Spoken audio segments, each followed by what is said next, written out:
உந்தன் சேவை இதயம் என்பது ரோஜாவானால் நினைவே நறுமணமாகும்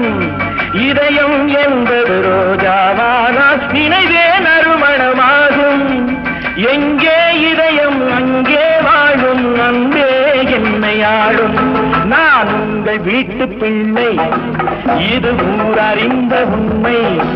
நான் செல்லுகின்ற பாதை பேரறிஞர் காட்டும் பாதை